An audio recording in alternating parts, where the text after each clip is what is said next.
2 hours later.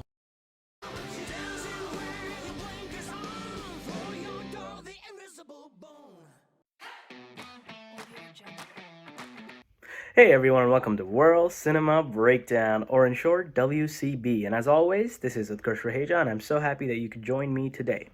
Before I dive into today's video, I have an exciting announcement. I just want to thank all of you for it. I have finally achieved my goal of 250 subscribers, and now I'll be on to 500 subscribers, so please help me in getting there. Thank you again for all of this love and support. And also, the Doctor Strange video I recently put up has almost reached 4,000 views. Who would have thought? Thank you again for all the love and support. Alright, let's dive into today's video, which is an exciting one because this is the finale of Peacemaker Season 1.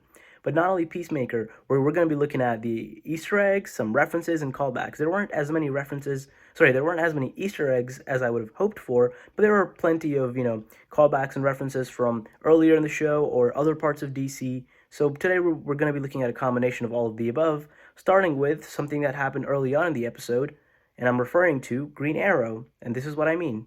Oh, we could shoot a fishing line over the barn for one of these trees here and just let the helmet slide down. Like Green Arrow? No, not like Green Arrow.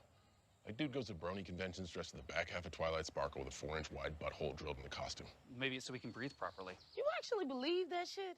He has an insane story for every single superhero. No, I actually heard that's true about Green Arrow, but... So this comedic scene is obviously, a continuing trope of our main character Peacemaker bashing every superhero that is ever mentioned in this show, all of whom are obviously from DC, and Green Arrow is no exception. But the Easter egg aspect of this particular sequence is the fact that while, Green Arrow does have a show named Arrow, which aired from 2012 to 2020, this is really cool because Green Arrow has never actually shown up in any DCEU content, meaning the DC Extended Universe, which pertains to all the movies and films that are all part of one single universe. Now that Green Arrow has been introduced in Peacemaker, or at least been referred to, it has been established that Green Arrow is actually indeed a part of that same universe, which leaves a lot of doors open for any future collaborations. And this also gives further flame to a rumor that, one of DC's upcoming projects, Black Canary, there's a lot of rumors that maybe Green Arrow might show up in Black Canary because of the relation those two characters share in the comics, and the fact that now Green Arrow is officially in DCEU makes that a large possibility. Alright, now moving on to something a little more emotional, not as funny, but still a reference nonetheless, is the fact that Economos speaks about why he dyes his beard. Mostly, though, he never thought anybody noticed. Until recently.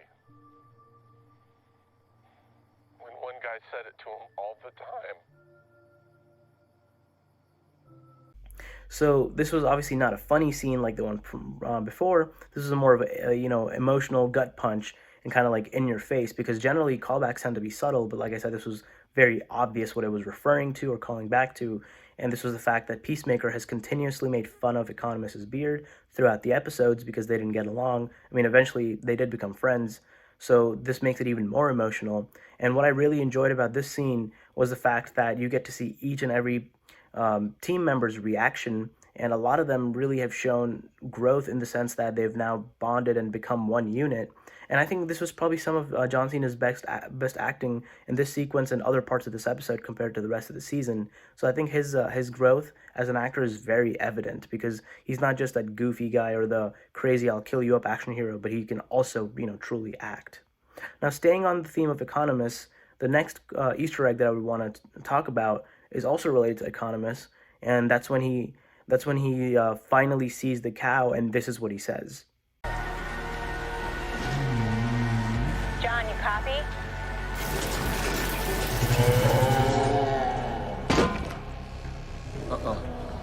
Fuck it. No more kaijus. No more kaijus. So before I proceed with kind of breaking down the sequence, for those who don't know, Kaiju is actually a Japanese term that refers to a genre of film or TV shows that refers to things that deal with giant monsters kind of trying to destroy cities, or just, people trying to fight giant monsters.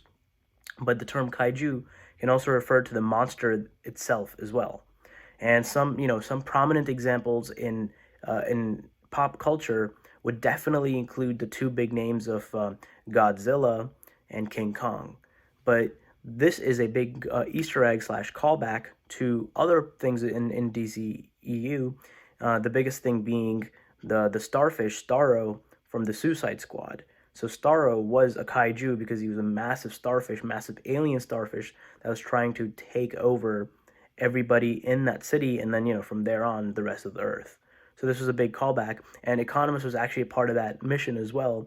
When Task Force X was told to take out the starfish, Economos was in the mission control room trying to help them and guide them as to how to get there and how to do that. Okay, so this next Easter egg is actually very James Gunn-esque, and what I mean by that is related to music. And with James Gunn, you're always going to find music being a big part of the storytelling. And interestingly enough, if you didn't pay attention to the music, you would have missed this little Easter egg. And it's the fact that the introduction song for every single episode actually shows up in the episode itself for the very first time in the entire series. And I'm referring to the final big fight, the big sequence when the entire cast is fighting the butterflies. That's a song that's playing in the background. And it's not only a little callback, it's also a stark contrast because, they're literally all falling apart one at a time. So there's basically no hope. And, the opposite of that, you have such a happy and uplifting song. But like I said, that's very James Gunn style.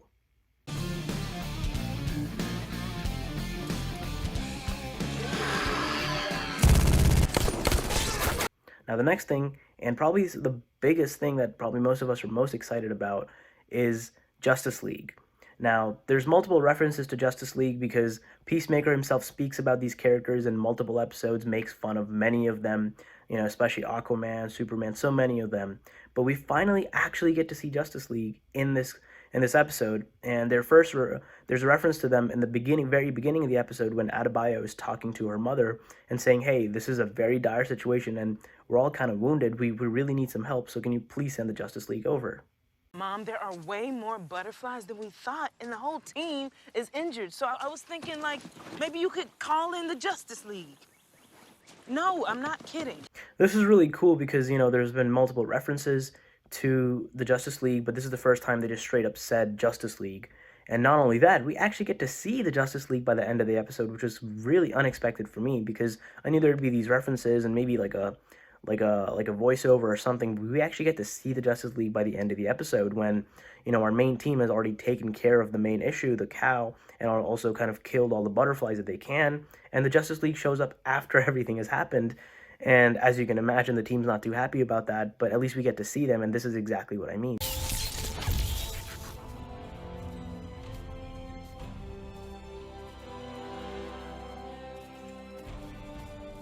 You're late, you fucking dickheads.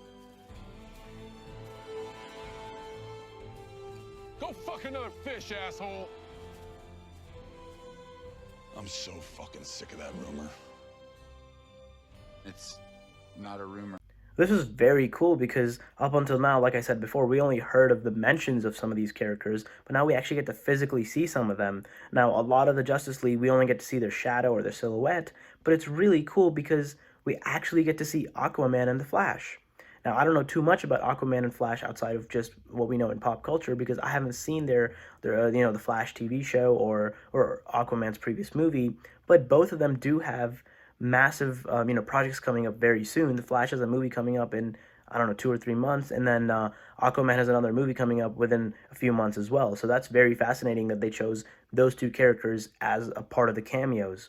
And this is fascinating because of the fact that, now that it's been very official for quite some time now that there will be a Peacemaker season 2, who knows, maybe there'll be some sort of a collaboration where maybe John Cena is helping out Justice League or vice versa. And not only that, maybe this also opens up doors for a potential Peacemaker cameo in one of their movies or shows. And this is all very exciting because this is kind of like the beginning stages of really blowing up the Justice League, kind of like the way that Avengers did for all these Marvel characters banding together, and now it's, like a close to 30 film franchise. So DC's trying to do the same thing, and I think the fact that Peacemaker was the very first show that came out as a part of the DCEU was excellent, and it was handled really well. And obviously we did get cameos, there were references, callbacks, so this episode was a great wrap-up to Season 1. While I am done with talking about the 5 Easter eggs that I mentioned that I will speak about, I do want to hit on just 2 quick things that I found out that are not exactly on screen and more so behind the scenes type of stuff, which I found really fascinating. One of them is the fact that throughout the course of the show, um, as James Gunn interacted more with Jennifer Holland, the lady who plays Hardcore, they apparently fell in love and now they're actually engaged. So congratulations to the happy couple. And the second thing, which is not as happy but still really cool from a human perspective, is the fact that in the ending of the episode where we see Hardcore is really injured and she's in the hospital, and Peacemaker comes and he stays in the hospital for days and days until she's okay, and they have a little moment. That was really cool. But it turns out James Gunn mentioned in one of his interviews recently that, when that sequence was being filmed, or right before that sequence was being filmed, when the camera wasn't even on John Cena, John Cena actually broke out in real, actual tears, no acting, because like I said, there was no camera on him, and he broke out in tears just feeling the impact of potentially losing a close friend of yours. So I can definitely see why he would have broken down, but that was such a human moment and such a cool thing to find out, looking at James Gunn's interview. But overall, this was an excellent show, and I'm very excited for season 2, and I can't wait to break down for more spoilers and more Easter eggs in season 2. So until season 2 comes out, please keep on subscribing, liking, and sharing my videos. Until then, peace.